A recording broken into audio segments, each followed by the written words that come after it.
자, 이제 완전 새로운 목차 로마자 2번 입자의 파동성에 대해서 살펴보도록 하겠습니다. 이전까지 주제는 어떤 거였냐면 빛을 입자로도 볼 수 있다라는 주제였고요. 지금부터는 입자를 파동으로도 볼 수 있다라는 주제로 바뀐 겁니다. 아시겠죠? 첫 번째 세부 주제로서 물질파라고 하는 개념을 볼 건데, 본격적으로 들어가기 전에 배경 얘기를 좀 깔고 합시다. 어떤 결정이 있다고 생각을 해볼게요. 고체 생각하시면 되고요. 어떤 이 결정, 고체에 전자들을 막 던져줄 겁니다. 전자라는 입자를 쫙 던져줄 거예요. 연속적으로 계속 던져줄 거야. 그럼 전자들이 날아가는 이런 선이 하나 보이겠죠? 그런 선은 우리가 전자의 선이다 해서 전자선이라고 부르기로 합시다. 전자선을 쏴주니까, 자, 전자가 쭉 가다가 고체 안쪽에 원자들이랑 반응을 하겠죠. 원자 쪽에 강아지고 반발돼서 튕겨나갈 수도 있고요. 원자랑 충돌해서 또 다른 방향으로 튕겨나갈 수도 있습니다. 그래서 전자를 계속 연속적으로 던져주니까 전자들이 원자랑 충돌을 하는 양상이 조금씩 다르면 여러 방향으로 다 튕겨나가겠죠. 그죠? 그래서 사람들이 생각하기로는 전자들이 분명히 여러 방향에서 튕겨나오는 게 관측이 돼야 될 것 같았어. 근데 실제로 실험을 해보니까 특정 각도, 특정 방향으로만 전자들이 많이 튕겨나오더라. 그런 게 이제 관측이 된 거예요. 뭐 예를 들어서 그림을 이렇게 그려볼게. 이런 방향으로만 전자의 선이 강하게 튕겨나오는 게 관측이 되고요. 또는 이런 방향에서 또 유독 강하게 전자선이 튕겨나오는 게 관측이 되더래. 왜 그런지 잘 모르겠더란 말이죠.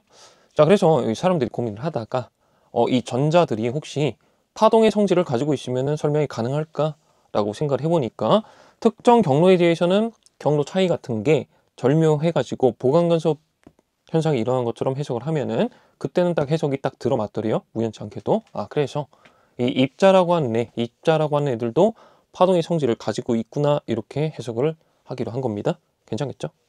그래서 앞으로 원자 파트에서는 물질을 하나의 파로 보기로 하고요. 물질파라고 부를 건데, 경우에 따라서는 드브로이 파라고 부르기도 합니다. 드브로이는 사람 이름이고요. 드브로이라는 사람이 입자도 파동의 성질을 가지고 있을 것 같다라고 예견을 한 사람이고, 그다음에 관련된 식도 예견을 해놨습니다. 나중에 후대 과학자들에 의해서 여러 가지 실험을 통해서 그게 맞는 것 같다라고 밝혀져 있는 상태입니다. 아시겠죠? 뭐 일본어로 표기가 나올 때는 사람 이름이니까요, 카타카나로 쓰시면 됩니다. 네, 이런 표기가 나왔다, 물질파구나 라고 해석하시면 돼요. 됐죠? 그다음에 우리는 물질 중에서 가장 대표적인 예로 전자에 대해서 살펴보도록 합시다. 자, 여기 이제 전자가 있고요. 질량이 m짜리. 그 다음 요 놈이 오른쪽 방향으로 V라는 속력으로 날아가고 있는 케이스를 살펴보도록 할게요. 자, 그러면 원자 얘기하기 전에요, 역학 얘기부터 합시다. 질량이 있는 물체가 오른쪽으로 날아가고 있대요. 저 물체는 뭐를 가지고 있다 하십니까? 운동량을 가지고 있다 하는 거죠. 운동량의 방향, 오른쪽 방향, 운동량의 크기, 질량 곱하기 속력만큼 하시면 되겠네. 크기니까. 괜찮겠죠? 그래서 그거를 메모를 해볼게요. 자, 운동량의 크기는 P라고 표현을 해보도록 합시다. 운동량 썼을 때 썼던 문자죠. 그죠? 그 다음 입자라고 하는 거를 파동으로도 볼 거예요. 이 파트에선. 자, 파동으로 그려볼게요. 어떤 파인지는 모르겠어. 근데 오른쪽으로 전달된다, 이렇게 표현해봤고요. 이 전자라고 하는 입자의 파를 부를 때는 물질파라고 하기도 하지만 전자의 파입니다 해서 전자파라고 한자로 써요. 제가 한자로 써놓고 할게. 이렇게 씁니다. 한자로는 전자의 파입니다 라는 의미예요.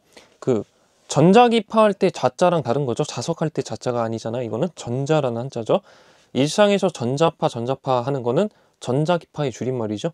빛 얘기하는 거에 불과해. 네, 한자를 이렇게 전자의 파입니다 라고 쓴 거는 물질파를 나타내는 단어입니다. 여러분들이 문제를 읽다가 이런 단어가 나왔다? 물질파에 대한 문제구나 라고 해석하시면 되는 거야. 괜찮겠죠? 그 다음 뭐가 됐든 간에 파동으로 보고 있으니까 파라는 데는 파장이라는 길이가 있겠죠. 그죠? 이걸 이제 물질파의 파장이라 부를 겁니다. 자, 그러면 물질파의 파장이라고 하는 길이는 도대체 어떻게 구해야 되냐? 이거 생으로 암기할 수밖에 없어요. 암기해야 되는 공식이고요. 요걸로 구하기로 암기를 합시다. 물질파의 파장은 그 입자 물질의 운동량 크기분의 플랑크 상수로 결정을 합니다. 아시겠죠? 암기하셔야 됩니다. 괜찮죠? 자, 람다가 뭐냐? 물질파의 파장이고요. 그죠? 물질파의 파장이고, 그 다음 H는 계속 쓰고 있는 플랑크 상수입니다. 그 다음에 P는요, 운동량의 크기를 얘기하는 거야. 되실까요? 생으로 좀 암기를 해주셔야 돼. 근데 그나마 다행인 거는 요 식의 형태는 어디선가 이미 암기를 해놨어요. 어디서 봤냐면 광자의 운동량 구하는 공식 암기하기로 했었죠. 그거 다시 한번 써볼까요? 광자라는 놈의 운동량은 빛의 파장분의 플랑크 상수로 구하기로 암기를 했어요. 그죠? 근데 식 형태가 이거랑 다행히도 똑같아. 맞죠? 람다 이쪽으로, P 이쪽으로 넘기면 식 똑같아지는 거잖아. 그죠? 그러니까 사용하는 케이스는 전혀 다르지만, 그죠? 다행히도 식의 형태가 똑같으니까 하나의 식 요것만 잘 외워놓고 물질파의 파장 구할 때도 요 식으로 모양 그대로 씁니다. 이렇게 기억해 두시면 충분할 것 같아요. 되실까요? 자, 그러면 수험적으로는 이제 어떤 걸 하실 줄 아셔야 되냐? 일단 이거 암기해 놓은 상태에서 식을 변형할 수 있어야 됩니다. 예를 들어서 수험적으로는요, 질량의 m짜리 입자가 V라는 속력으로 날아가고 있는 케이스가 있다고 합시다. 이랬을 때 이 물체의 운동 에너지를 구해 보도록 할게요. 역학 얘기입니다. 이렇게 하시면 되죠. 2분의 1 mv제곱. 근데 이 운동 에너지라고 하는 거를 이 입자의 물질파의 파장을 이용해서 표현해 볼게요. 자, 요 놈이 이제 물질파가 파장이 람다짜리라고 해보도록 하자고. 운동 에너지가 람다가 들어간 식으로 바꾸자는 얘기입니다. 어떻게 해야 될까?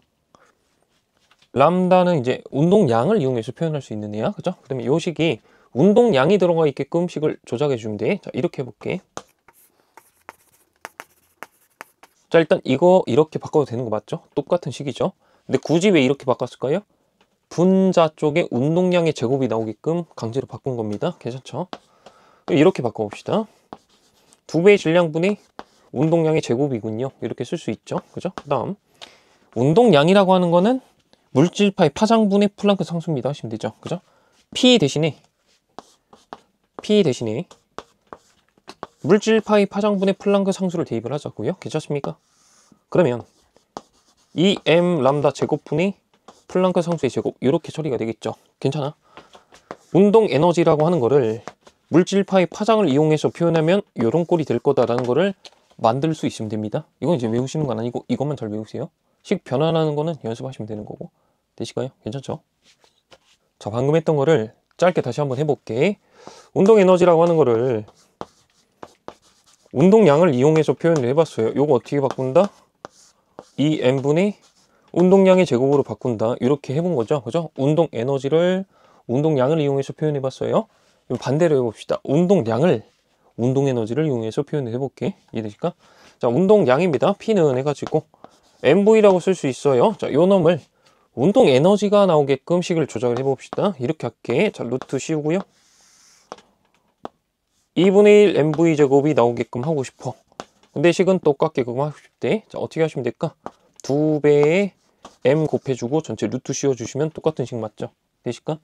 자, 그러면 요 놈이 이제 어떻게 됩니까? 루트 2m 곱하기 운동 에너지입니다. 2m 곱하기 운동 에너지입니다. 이렇게 쓸 수도 있겠죠? 어떤 건지 알겠죠? 운동 에너지를 운동량을 이용해서 바꿔보면 이렇게, 그죠? 다음 운동량을 운동 에너지를 이용해서 표현하면 이런 식으로 바꿔볼 수 있습니다. 된 거죠? 자, 마지막으로 시험에서 나올 법한 식 정리하는 거를 한번 해보고 넘어가도록 할게. 자, 어떤 세팅이 많이 나오냐면 이렇게 봅시다. 질량 m짜리고 전하량이 마이너스 2인 입자가 있다고 할게. 이름은 전자라 부르면 되겠죠. 그 전자라는 입자가 초속이 0이었다고 합시다. 정지 상태였어요. 그랬는데 가속전압 V로 가속을 시켜줬다고 해볼게. 그럼 빨라진 거잖아. 그죠? 속력이 생겼고요. 없던 운동량도 생긴 거다라고 표현할 수 있겠죠. 그랬을 때 가속이 끝난 입자의 물질파의 파장을 구해 주십시오. 이런 문제가 나왔다고 할게. 어떻게 하셔야 될까? 일단 물질파의 파장 구하는 공식을 떠올려야겠죠. 물질파의 파장은 운동량 크기분의 플랑크 상수입니다. 운동량분의 플랑크 상수입니다. P분의 H입니다. 되셨죠? 그죠? 자, 그러면 요걸 구하려면은 가속이 끝난 상태의 운동량의 크기를 알아야 되죠. 그죠? 운동량의 크기를 알고 싶으면은 질량 주어져 있으니까 나중 속력을 알면 되겠니? 맞죠? 그죠? 나중 속력을 구하는 게 포인트가 됩니다. 근데 우리가 준비 단계에서 연습을 해봤겠지만 나중에 운동 에너지는 어떻게 표현할 수 있어요? 2 곱하기 라지 V입니다 하시면 되는 거죠. 처음에 운동 에너지 없었으니까. 될까요? 그죠? 나중 운동 에너지 요만큼 붙었습니다. 이렇게 하시면 되는 거잖아. 그죠? 요 식으로부터 나중 속력인 V를 구해볼 수 있겠네. 맞습니까? 2 넘기시고 M 나눠주시고 루트 씌우면 됩니다. 네, 이렇게 나중 속력 구할 수 있겠죠? 그죠? 그러면 운동량 크기를 구해볼게요. 운동량 크기는 질량 곱하기 속력 하시면 되고요. V를 여기에 대입하시면 되는 거죠. 그죠? 자, V랑 M을 곱하는데 여기에 M 곱한다 하시면 되는 거죠. M 곱합니다. 그러면 루트 이렇게 되시는 거 맞죠? 그죠? 아까 이쯤에 써놓은 거 다시 한번 생각을 해보세요. 운동량은 2배의 질량 곱하기 운동 에너지입니다로 써놓은 거 있죠. 그거랑 형태는 똑같은 거 나온 거 맞죠? 결국은 괜찮을까? 됐어요. 운동량 크기를 구했습니다. 여기 대입하시면 이제 답 나온 거 맞죠? 그죠? 그래서 따라서 가속된 후에 전자라는 입자의 물질파의 파장은 루트 2 곱하기 질량 곱하기 전하량의 절대값 곱하기 가속 전압분의 플랑크 상수입니다. 이런 식으로 이제 결론을 낼 수 있어야 됩니다. 아시겠죠? 문제에 나온 적이 있습니다. 요거 만들어서 써야 되는 거. 될까요? 자, 그 다음에 2번 브레그 조건이라고 하는 주제이고요.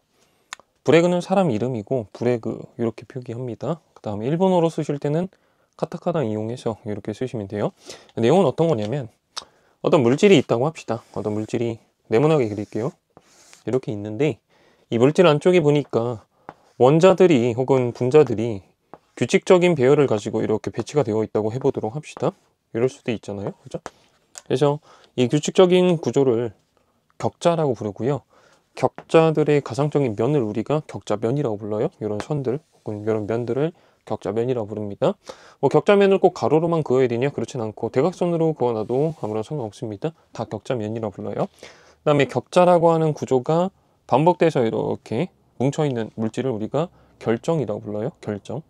그래서 이 결정이라고 하는 물질, 예를 들면 뭐 NaCl, 소금 결정 같은 거 생각하시면 되고, 하여튼간 결정을 준비해서 결정 쪽으로 X선이라고 하는 전자기파를 쏴줬다고 해봅시다. 그랬더니 실험을 해보니까 X선이 잘 진행을 하다가 여기 결정 안쪽에 있는 원자 혹은 분자랑 반응을 한 후에 튕겨 나오는데, 마치 반사되듯 튕겨 나오는데, 그 튕겨 나온 X선들을 체크해 보니까 특정 방향으로만 튕겨 나온 X선이 강하게 관측이 되더래요. 뭐 예를 들면 각도 이런데 세타 이용해서 특정 세타 값에서만 X선이 강하게 튕겨 나오더라. 이런 현상을 발견을 한 거예요. 그래서 이거를 이제 어떻게 해석을 할까 보니까 X선이라고 하는 게 전자기파 파동이고, 파동이 튕겨 나왔을 때 이 경로 간 것도 있지만 아래쪽에 가서 튕겨 나오는 것도 있을 수 있고요. 그게 이제 동시에 들어와서 보강 간섭이 일어나는 바람에 특정 각도에서만 강하게 관측된다. 이렇게 해석을 하면 깔끔하더란 말이죠. 그래서 이런 주제에 대해서 볼 거고요. 그 다음에 추가로 X선 대신에 전자의 선을 쏴줬을 때도 똑같이 해석이 가능하더래. 전자선을 쏴주면은 전자선도 특정 각도에서만 특별히 강하게 관측이 되더라. 그래서 물질파 주제랑도 조금 연관이 있는 주제다라고 보시면 됩니다. 자, 그림을 확대해서 그려봤고요. 원자나 분자들이 이렇게 규칙적으로 배열되어 있다고 합시다. 그리고 그걸 이어놓은 가상의 선을 우리가 격자면이라고 부를 겁니다. 격자면을 그려놨고요. 결정적으로 X선을 이렇게 쏴줬어요.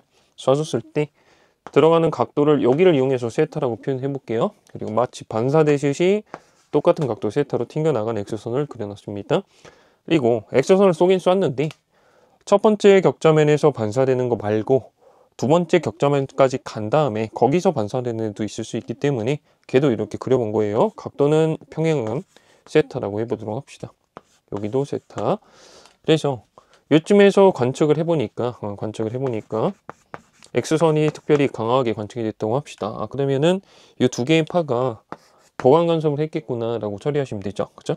격자면 간격을 D자리라고 해보도록 할게요. 자, 보강 간섭 조건을 쓰실 건데 우리한테 뭐가 필요하죠? 경로 차이라고 하는 길이가 필요한 거 맞죠? 그래서 보조선을 어떻게 그리시냐? 일단은 이 위의 점에서 아래쪽 경로 쪽으로 수선을 내립니다. 수선. 이런 식으로 수선을 내려주세요. 자, 그렇게 해놓고서요. 보시면은 여기서 여기까지 가는 거랑 여기서 여기까지 가는 거, 그러니까 이렇게 오는 빛은 경로 차이가 없는 거죠. 위아래가. 그죠? 그 다음에 뒤쪽 볼게요. 여기서 이렇게 가는 거랑 여기서 이렇게 가는 거, 이렇게 가는 거는 위아래 경로가 차이가 없는 거죠. 그럼 두 개의 경로에서 차이는 어디서 생깁니까? 여기서부터 여기까지 오는데 차이가 생기는 거죠. 요만큼 아래쪽이 더 경로가 길다 하시면 될까요? 그래서 나한테 필요한 경로 차이라고 하는 길이는 여기서부터 여기까지 이렇게가 필요한 거네. 그죠? 근데 저걸 이제 어떻게 구하실 건가 보니까 각도가 여기가 세타돼요. 그럼 그림 구조상 여기가 직각이고, 그죠? 그 다음에 여기가 90 마이너스 세타 하시면 되고, 다시 여기가 각도가 세타가 나오는 거죠. 그죠?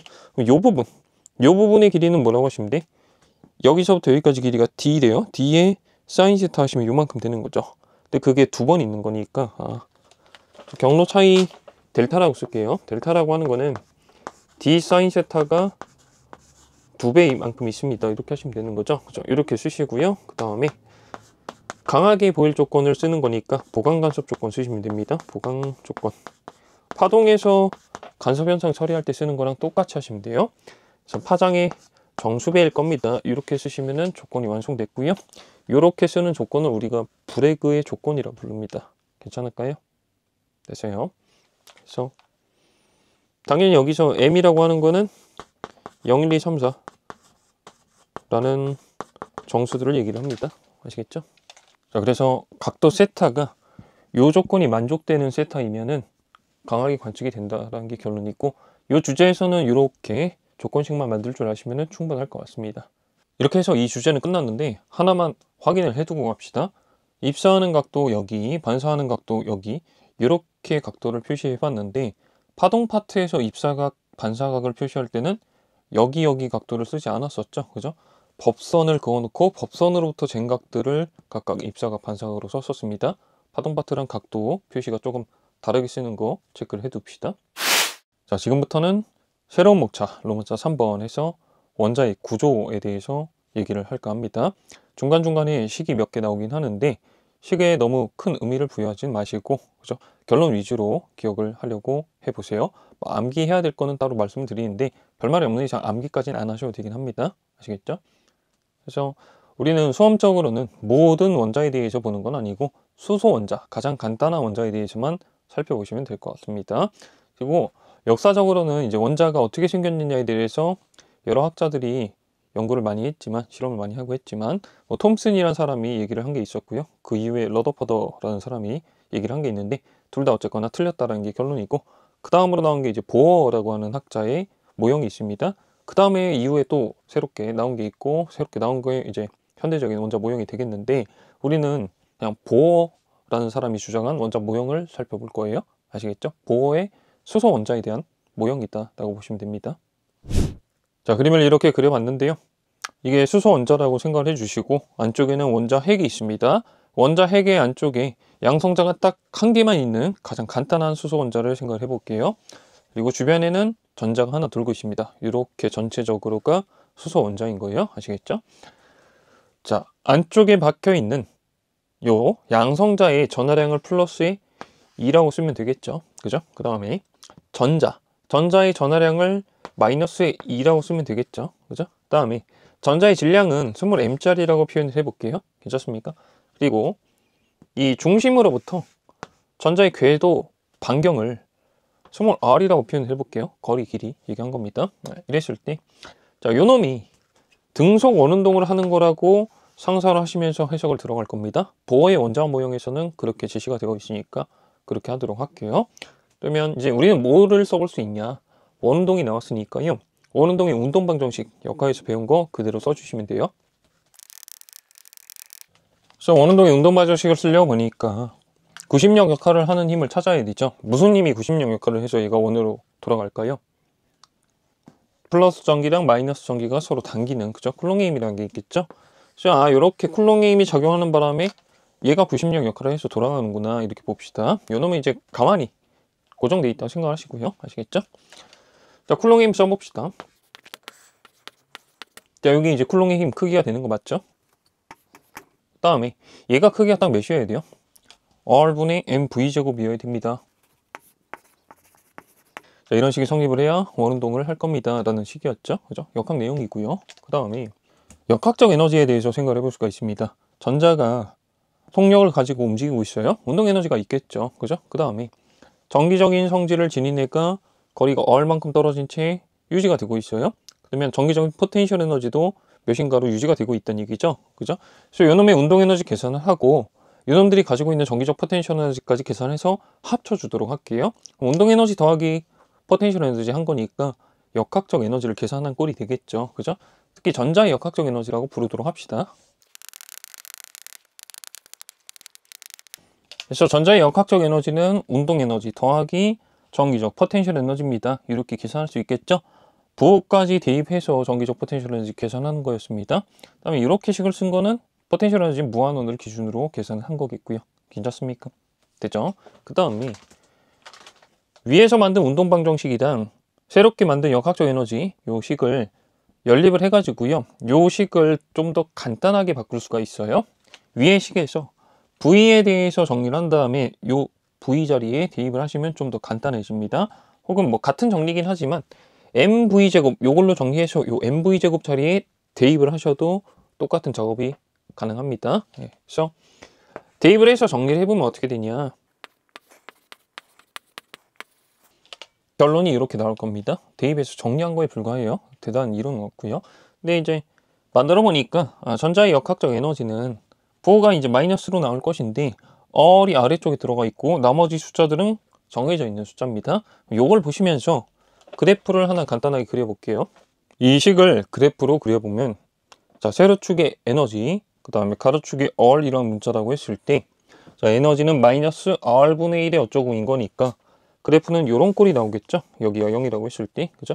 그래서 0보다 작긴 작은데 R이 커지면 커질수록 에너지가 증가하는 겁니다. 이런 꼴로 될까요? 반경이 크면 클수록 에너지가 더 큰 상태구나.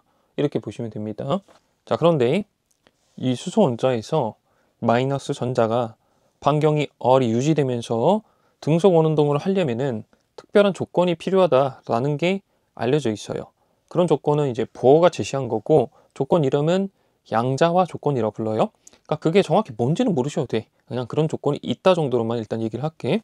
그러고 나서 식을 써보도록 하죠.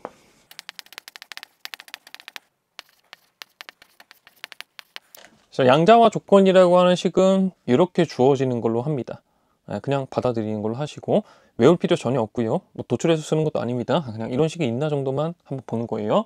그래서 MVR은 N 곱하기 2파이분의 H입니다. 여기서 M 질량, 전자 질량, V 전자의 속력, R은 궤도 반경, N 요거는 1, 2, 3, 4, 5, 6, 7, 8이라고 하는 양의 정수 생각하시면 돼요. 그다음에 2파이는 아실 거고 H는 플랑크 상수라고 보시면 됩니다. 근데 이 식을 좀 더 보기 좋게 한 번 더 형태를 바꿔보도록 할게요. 우변의 2파이를 좌변으로 넘길 거고 좌변의 MV를 우변으로 넘길게. 자, 그래서 식을 이렇게 바꿔봤는데요. 좌변의 2파이R은 원의 길이를 얘기를 하겠죠. 그죠? 원주. 그 다음 N 곱하기 MV분의 H라고 바꿔봤는데 자, MV분의 H가 뭐라고 보시면 될까? 운동양분의 플랑크 상수죠. 운동양분의 플랑크 상수는 뭐라고 보시면 되는 거야? 전자라는 입자를 물질 파로 봤을 때 그 파의 파장이 운동량분의 플랑크 상수였죠. 그래서 우변의 저기 뒤쪽이 물질 파의 파장 람다입니다. 이렇게 표시할 수 있겠네. 맞습니까? 그래서 원의 길이는 물질 파의 파장의 정수 배여야 된다라는 조건이 필요하다라고 알려져 있어요. 괜찮습니까? 그래서 뭐 그림을 이런 걸 그리기도 해요. 자, 원의 길이 살짝 짧게 그렸을 때 자, 원의 길이 파장이랑 비교하면은 파장이라고 하는 길이가 딱 정수기가 들어가게끔 맞춰줘야 된다. 이런 식으로 괜찮을까? 이런 조건이 있어야, 이런 조건이 만족이 돼야 이 전자가 안정적으로 원을 그리면서 돌아갈 수 있다. 이렇게 얘기를 합니다. 자, 지금 얘기가 좀 길어지고 있는데 디테일은 크게 신경 안 쓰셔도 됩니다. 크게만 보세요. 자, 이런 상황에 대해서 원운동 운동방정식 당연히 쓸 수 있고요. 그 다음에 특별히 이런 조건도 필요하다라고 알려져 있습니다. 거기까지 본 거야. 그 다음에 요거랑 요거 두 개의 식이 동시에 성립을 하겠죠. 그죠? 두 개의 동시에 성립하는 두 식을 가지고 식을 변형해서 연립한다고 생각을 해볼게요. 연립을 하실 건데 두 개짜리 식을 연립을 하는 거니까 미지수가 두 개짜리 연립 방정식이다 라고 생각을 하시고요. 어떤 게 미지수냐? 반경 R 요거랑요. 그 다음에 돌아가는 속력 V 요거 두 개가 미지수인 연립 방정식이라고 인식을 좀 해둘 필요는 있습니다. 아시겠죠? 그래서 두 개의 식을 잘 연립을 하면은 반경도 구할 수 있고 속력도 구할 수 있다. 이렇게 가는 거예요. 아시겠죠? 근데 두 개를 특히 연립해가지고 뭐를 표현을 할 거냐면 V 말고 R을 구하는 걸로 해보도록 할게. 반경이 몇 자리여야 되냐? 그렇게 하십시다. 자, 연립은 한쪽 식에서 V 정리해서 반대쪽 식에 대입하시고 이제 R만 정리하면 구할 수 있겠죠. 그죠?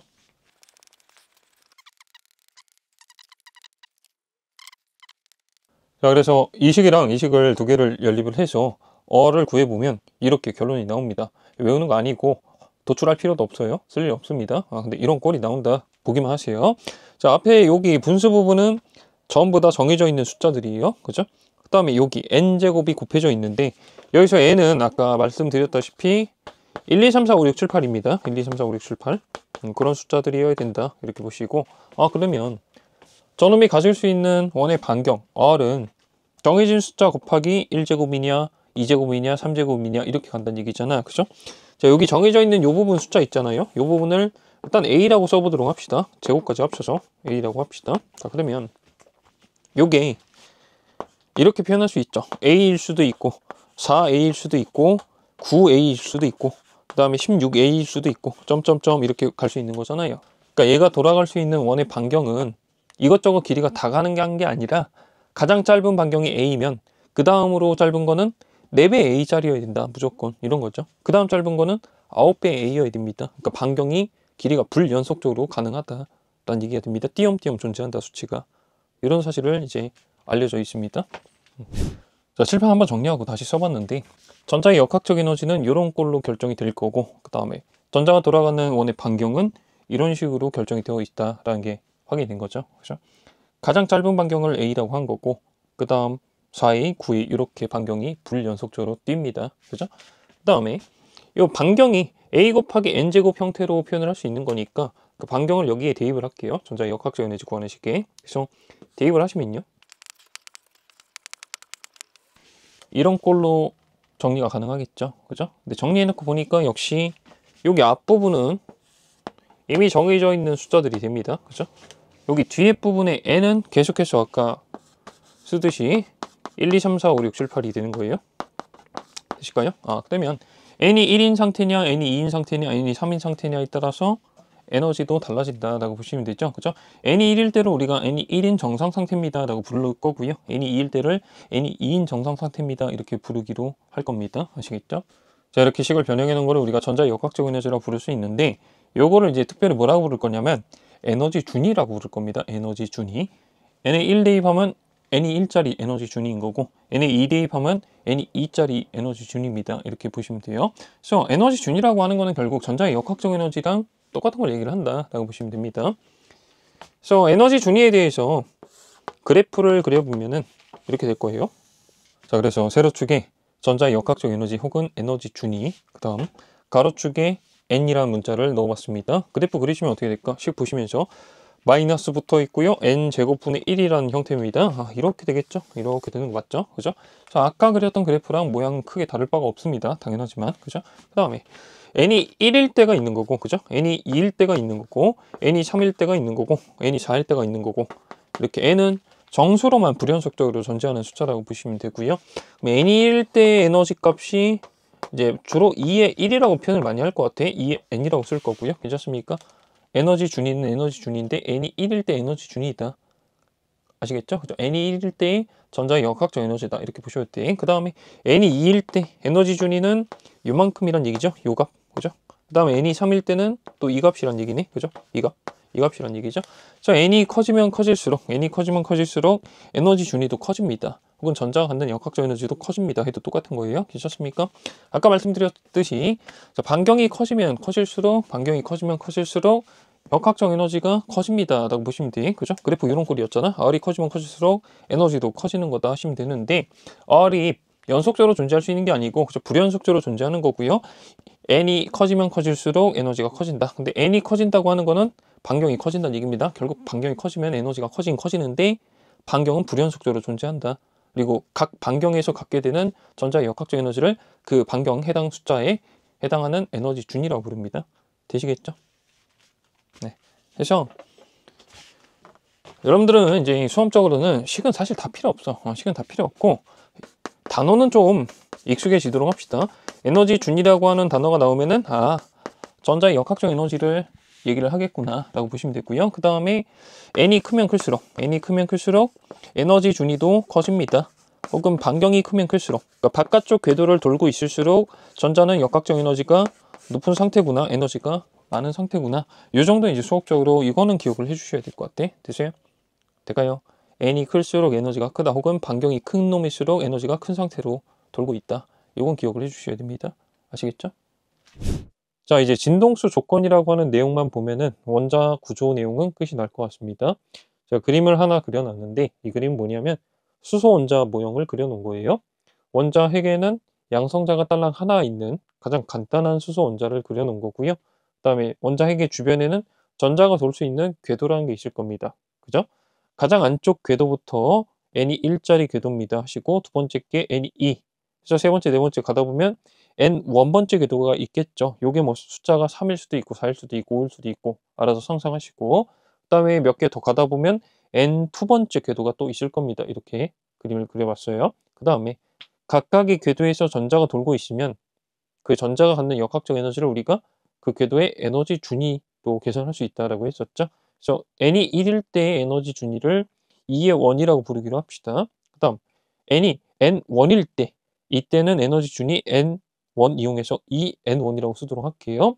n 두 번째 궤도를 돌고 있는 전자의 역학적 에너지는 n2 이용해서 2의 n2라고 써주시면 되겠죠. 그죠? 에너지 준위 쓴 겁니다. 자, 그럼 먼저 한 가지 확인을 해볼게. n2가 n1보다 큰 숫자면, 그러니까 이게 큰 숫자면 이게 바깥이란 얘기죠. 이게 바깥쪽이라면 얘랑 얘 에너지 준위 두 개를 비교했을 때 누가 큰 거예요? 바깥쪽 궤도에 돌수록 에너지가 큰 겁니다. 에너지 준위가 크다라고 표현을 하죠. 그죠? 그 다음에 자, 어떤 전자가 하나 있었다고 해볼게요. 전자가 원래는 n 두 번째 궤도를 돌고 있었다고 해봅시다. 돌다가 이쪽 n 원번째 더 안쪽이죠. 더 안쪽 궤도로 이렇게 이동을 하게끔 현상이 일어났다고 해봅시다. 이렇게 궤도가 이동되는 현상을 우리가 전자가 궤도를 천이했다. 한자로 천이라고 표현을 하는데 뭐 용어는 그렇게 중요하지 않고요. 하여튼간 바깥쪽 궤도를 돌고 있는 전자는 호시탐탐 안쪽 궤도로 들어가려고 노력을 하고 있다라고 보시면 될 것 같아. 궤도에 자리가 비어 있으면 궤도로 옮겨 탑니다. 안쪽으로. 아시겠죠? 자, 근데 문제가 있죠. 여기를 돌 때에 비교해서 안쪽을 돌게 되면은 전자가 에너지가 줄어드는 거잖아요. 에너지 준위가 작아지는 거잖아요. 그죠? 그럼 에너지가 줄어든 만큼 그 줄어든 에너지는 도대체 어디로 갔을까? 그게 어디로 가냐면 전자가 궤도를 바꾸게 되는 순간 날아가는 그 에너지는 감소한 에너지는 정확히 빛의 에너지로 튀어나온다라는 게 알려져 있습니다. 그래서 이렇게 나오는 빛의 에너지를 표현하기 위해 파장이 람다짜리인 빛이고 진동수가 뉴인 빛이 튀어나온다. 이렇게 일단 메모를 해볼게요. 자, 그러면 식을 이용해서 만들어 보도록 합시다. 자, 앞서 우리가 만들었던 에너지 준위식은 이런 꼴로 표현이 되는 거였죠. 그죠? 특히 마이너스 다음으로 나오는 이 분수는 다 정해져 있는 숫자입니다. 이미 정해져 있는 숫자가 돼요. 그래서 n에 따라서 에너지 준위가 바뀐다 였었고요. 자, 그 다음에 n 두 번째에서 n 원 번째로 이렇게 궤도를 이동하게 되면 에너지가 줄어드는 거잖아요. 그죠? 줄어드는 건데 얼만큼 줄어드냐? 그걸 이제 식으로 만들어 볼게. n 두 번째에서 n 원 번째로 이동할 때 감소하는 에너지 분을 써보도록 할게요. 자, 에너지 감소분은 어떤 거 계산하시면 돼? 이거에서 이걸로 변한 거고요. 큰 게 작은 걸로 바뀐 거죠? 그럼 큰 거에서 작은 거 빼주시면 감소분 나온 거 맞죠? 요거 계산하시면 되네. 그죠? 그 다음에 이 식을 이용해 볼게요. 자, n에 n2 넣어주시고 n에 n1 넣어주시고 계산하면 되죠. 이렇게 표현할 수 있겠죠. 그 다음에 여기서 마이너스를 가로 안쪽으로 넣으면서 순서를 바꿔줄게요. 순서를 바꿔주시면은 이렇게 다시 바꿔봤습니다. 그 다음에 자, 에너지가 이만큼 감소했대. 이 감소한 분량만큼의 에너지가 어디로 나온다? 빛으로 나온다인 거죠. 근데 빛의 에너지는 어떻게 계산할 수 있습니까? 플랑크 상수 곱하기 빛의 진동수로 하시든가 아니면 파장을 이용하고 싶으면요. 람다분의 hc 이렇게 표현할 수 있는 거였죠. 맞습니까? 자, 그 다음에 이제 요거를 주목을 하세요. 이거랑 빛의 에너지인 이거랑 서로 같습니다에 주목을 하시고 양변을 hc로 나눠볼게. 자, 그러면 이쯤에다 씁시다.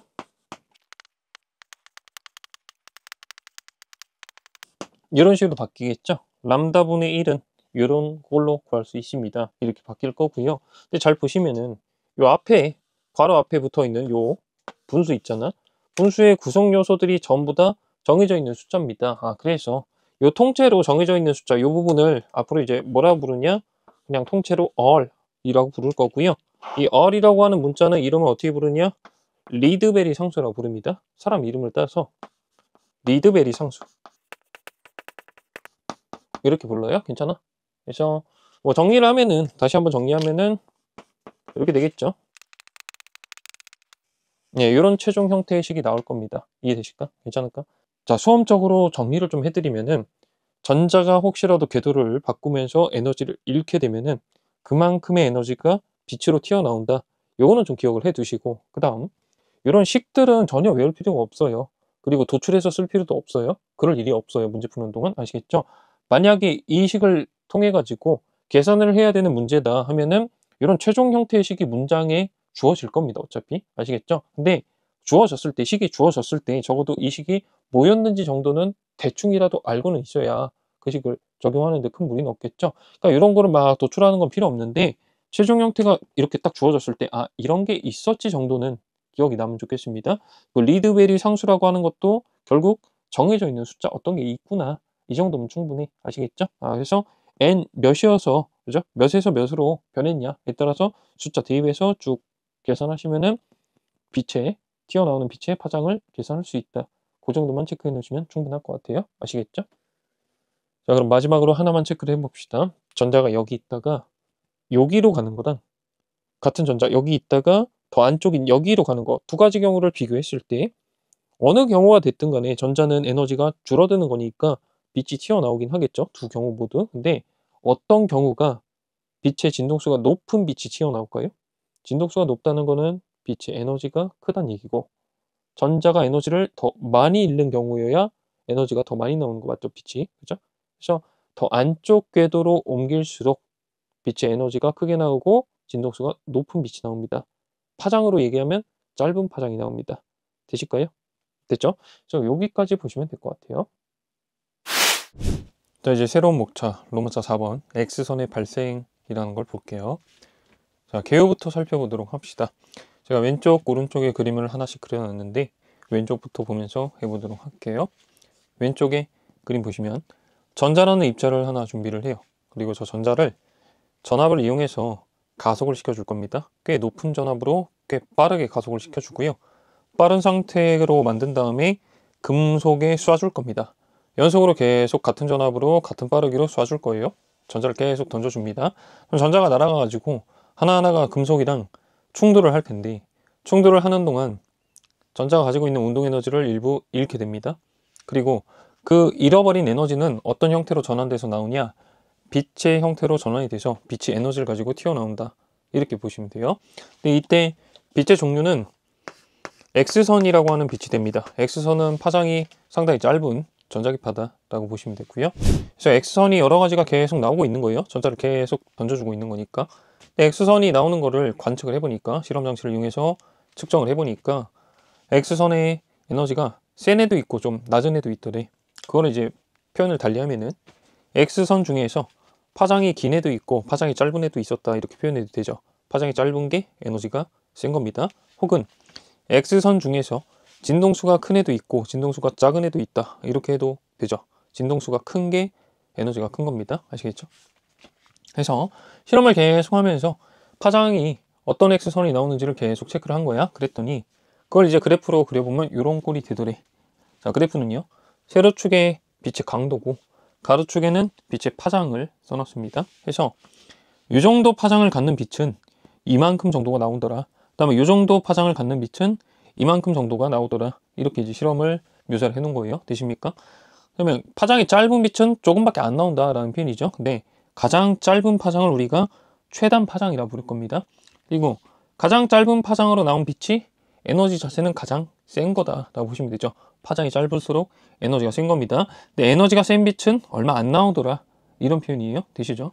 적당히 중간 정도의 에너지를 갖는 빛들이 꽤 많이 나온 거고, 역시 에너지가 작은 빛들은 또 조금 나오더라, 이런 표현입니다. 파장이 길어질수록 에너지가 작은 겁니다. 됐죠? 근데 측정을 해보니까 보통 그래프가 이렇게 연속적으로 나오는데, 특이하게도 이런 점, 이런 점, 이런 데서 이런 파장 혹은 이런 파장은 특별히 빛이 많이 나오더라. 특별히 빛이 많이 나오더라. 뭔가 피크처럼 찍히는 값이 있더란 말이죠. 그래서 이런 결과를 보고요. 자, 이렇게 연속적으로 나오는 X선들이 있죠. 그죠? 이런 파장들. 이런 파장들은 연속적으로 강도가 나오는데 이런 X선들을 우리가 뭐라 부르냐? 연속 X선이라 부릅니다. 연속 X선. 용어를 좀 체크를 해둘 필요가 있어요. 연속 X선. 그 다음에 이렇게 피크가 찍혀 있는 애들 있죠. 요 파장 혹은 요 파장, 이런 애들. 이런 애들은 우리가 뭐라 부르냐면 고유 X선 아니면 특성 X선이라 부릅니다.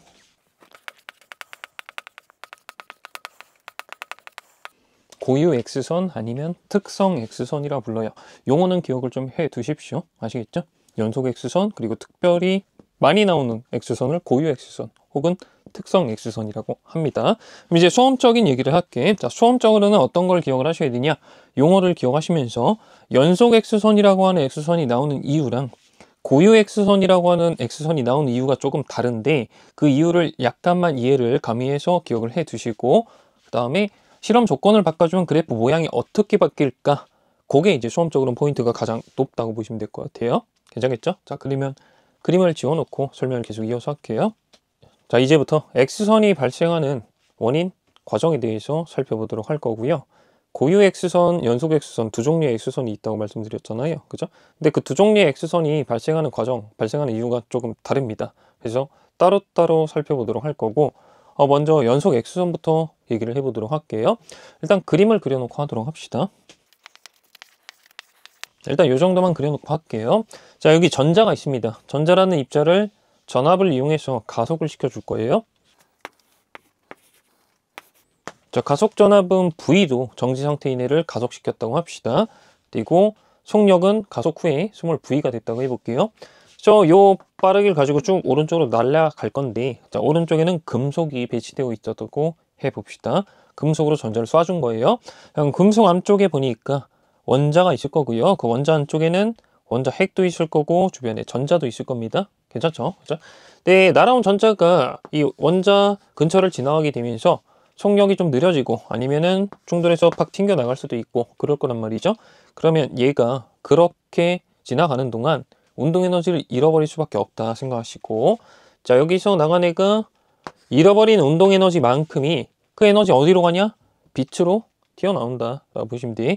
다시 전자가 금속이랑 충돌을 하면서 운동 에너지를 일부 잃을 건데 그 운동 에너지는 빛의 형태로 전환돼서 튀어나온다 이렇게 보십니다. 그래서 자, 광자가 튀어나온다 라고 보셔야 되고 전자기파가 튀어나온다 라고 보셔야 됩니다. 자, 광자 혹은 전자기파라고 생각하시고 빛의 진동수 N짜리 빛이 튀어나오고 있다 라고 해보도록 할게요. 괜찮습니까? 자, 그러면 일단 충돌 전에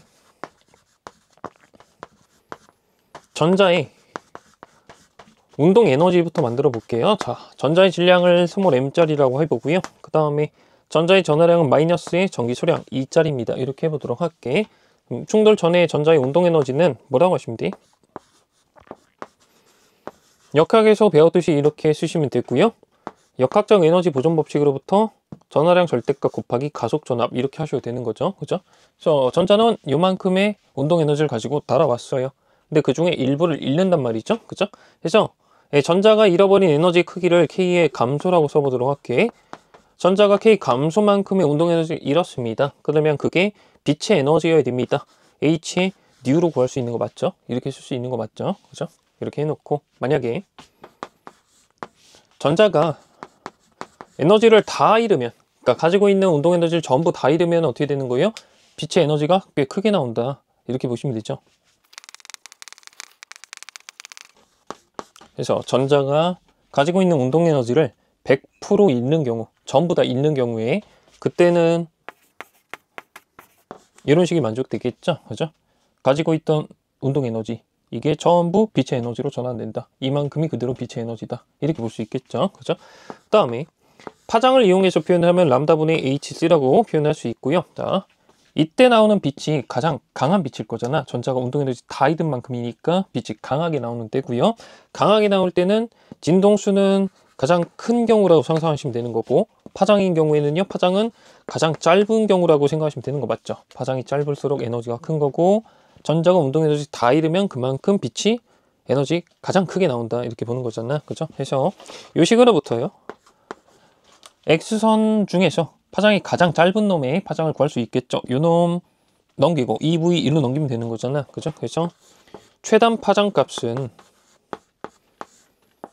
2V분의 H 곱하기 C입니다. 이렇게 구할 수도 있겠죠. 되실까? 그렇죠? 가속 전압이 크면은 전자의 운동 에너지가 큰 상태로 들어온 거고, 그 중에서 운동 에너지 다 잃은 애 생각하면은 이런 에너지 클 거니까 빛의 파장은 짧을 거다. 가장 짧을 거다. 그때 파장이 이렇게 구한다. 이런 표현인 거 맞죠? 이해되시지? 그치? 근데 전자가 날아와가지고 가지고 있는 운동 에너지 100% 있는다는 보장은 없죠. 그죠? 날아왔을 때 여러 가지 양상으로 충돌이 가능하단 말이야. 그래서 어떤 놈은 운동 에너지를 1%만 잃고 갈 수도 있고, 어떤 놈은 뭐 50% 잃고 갈 수도 있고, 어떤 놈은 뭐 75% 잃을 수도 있고요. 어떤 놈은 뭐 99.9% 잃을 수도 있고 이러더란 말이야. 그래서 운동 에너지 다 똑같은 전자를 계속 쏴주고 있더라도 나오는 빛은 에너지가 천차만별일 수가 있겠죠. 그죠? 전자가 운동 에너지를 얼마나 잃었냐에 따라서 0%에서 100%까지 가능한 거잖아. 그죠? 그래서 빛의 파장 혹은 빛의 진동수도 굉장히 여러 가지가 나올 수가 있겠구나, 동시에. 그죠? 그래서 수치들이 연속적으로 나오겠구나. 그래서 그것들을 관측해 보니까 연속적인 X선이 나오는구나. 이렇게 해석을 하시면 돼요. 됐습니까? 요게 이제 연속 X선이 발생하는 메커니즘이라고 이해하시면 되겠죠. 전자가 날아와서 가지고 있는 운동 에너지의 일부를 잃을 거고, 그만큼이 빛의 에너지로 바뀐다. 근데 얼마나 잃을지는 전자마다 조금씩 다 충돌 양상이 다를 거니까, 그럼 빛의 에너지도 여러 가지 연속적으로 나올 수가 있겠구나. 이렇게 이해하시면 돼요. 된 거죠. 그래서 제가 결론을 정리를 다시 해봤습니다. 가장 짧은 파장은 2V분의 HC, 이런 걸로 표현이 가능할 거예요.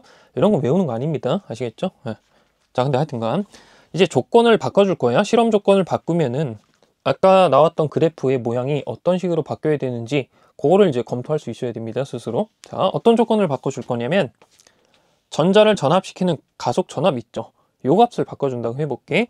가속 전압을 예전보다 더 크게 만들어주면요, 뭐가 바뀔까요? 가속 후에 속력이 예전보다 빨라지겠죠. 속력이 더 커지는 겁니다. 그럼 날아왔을 때 운동 에너지가 예전보다 더 큰 상태로 날아온 거 맞죠? 그죠? 자, 전자가 날아와가지고 충돌하면서 에너지를 잃을 가능성이 여러 가지로 열려 있어. 0%에서 100%까지 열려 있는데, 근데 어쨌거나 잃어버릴 수 있는 에너지 자체가 예전보다 커져 있는 상태인 거 맞죠? 괜찮죠? 100%를 다 잃었다 할지라도 예전에 100% 잃었을 때에 비해서 지금의 100% 잃어버린 게 훨씬 에너지가 크게 잃는 거란 말이야. 이해될까요? 괜찮아? 그래서 가속 전압을 바꿔주면은 운동 에너지가 바뀌고요, 잃을 수 있는 운동 에너지 최대값이 바뀌어 있는 거란 말이죠. 그죠? 그러면 뭐가 바뀔까? 운동 에너지 다 잃었다고 했을 때 나오는 빛의 에너지가 예전보다 훨씬 세진 거죠. 예전에 100% 잃은 거랑 지금 100% 잃은 거랑 아예 에너지 크기가 다르단 말이야. 그러다 보니까 나오는 X선 중에서 가장 에너지가 높은 애가 예전 X선 가장 높은 에너지보다 훨씬 커져 있을 거란 얘기야. 그러면 예전에 가장 짧은 파장보다 지금의 가장 짧은 파장이 훨씬 더 짧아져 있겠죠. 이해되시나? 최단 파장이 짧아지는 효과가 있을 겁니다. 이해되시죠? 그래서 그래프가 만약에 아까처럼 이런 꼴이었다고 합시다. 실험 바꾸기 전엔 이랬다고 할게요. 근데 가속 전압을 올려주면 측정 그래프가 어떻게 바뀔까? 최단 파장이 짧아지는 효과가 있습니다. 그래서 이런 식으로 바뀔 예정이에요. 이런 식으로. 나머지 부분들은 거의 다 똑같은데 여기 최단 파장이 짧아진다, 요 효과만 판정을 제대로 할 수 있으면 됩니다. 이해되실까? 물론 가속 전압을 작게 만들어주면 최단 파장이 길어지는 효과가 있겠죠. 그죠? 전자가 에너지를 다 잃었어도 예전에 다 잃은 거에 비해서 줄어들 거잖아, 에너지 크기가. 이해되시나? 그러면 빛이 나오는 것 중에 에너지가 가장 큰 빛은 예전에 에너지 가장 큰 빛에 비해서 에너지가 작을 겁니다. 표현 이해되시나? 좀 생각을 해보시면 금방 할 수 있을 거예요. 한 번만 이해해 보세요.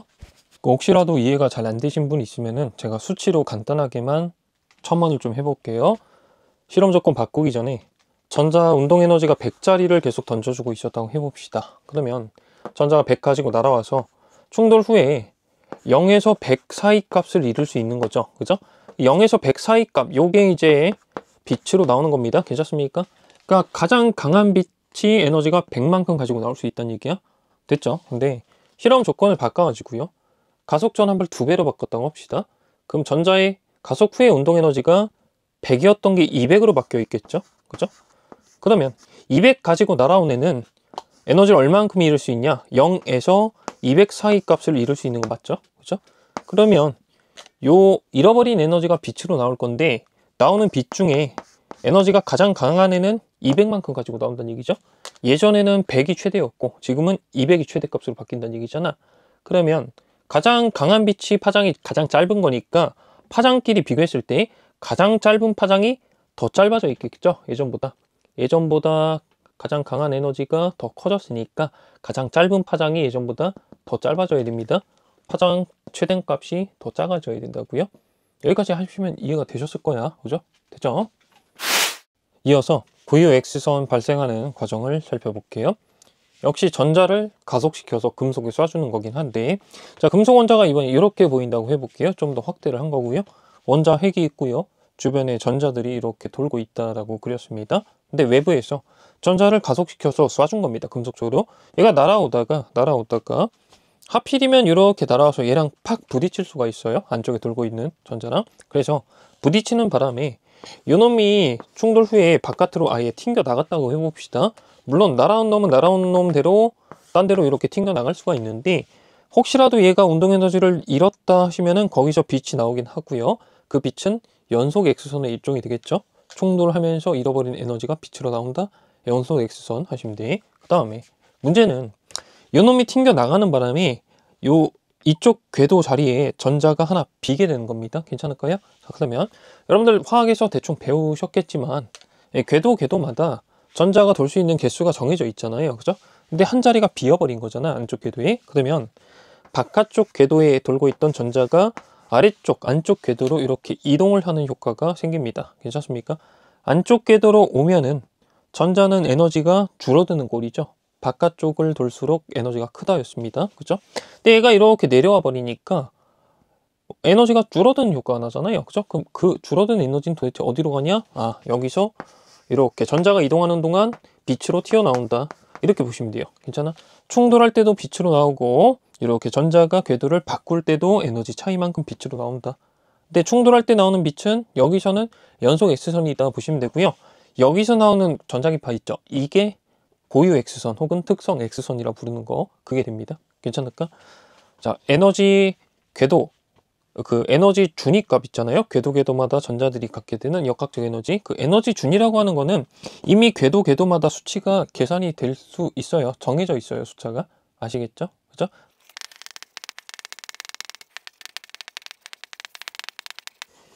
그리고 각각 궤도의 에너지 준위값은 어떻게 결정이 되냐?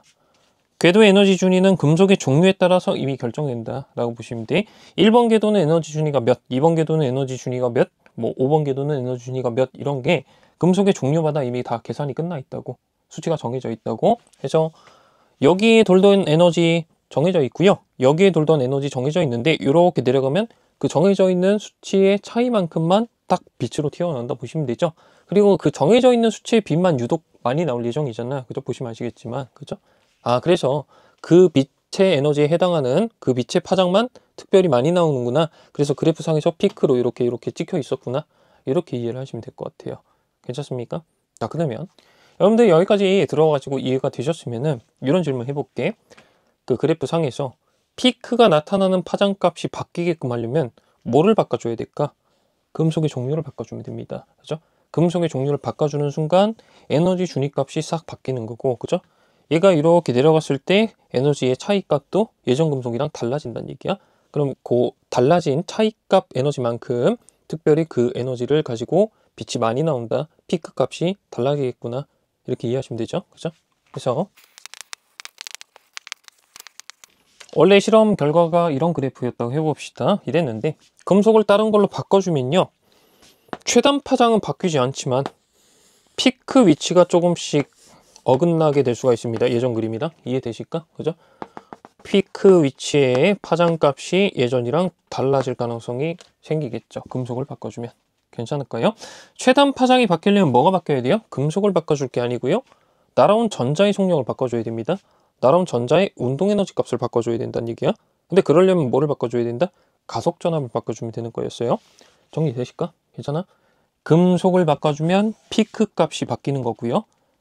가속 전압을 바꿔주면 최단 파장 값이 짧아지거나 길어집니다. 가속 전압 올려주면 최단 파장은 짧아지는 겁니다.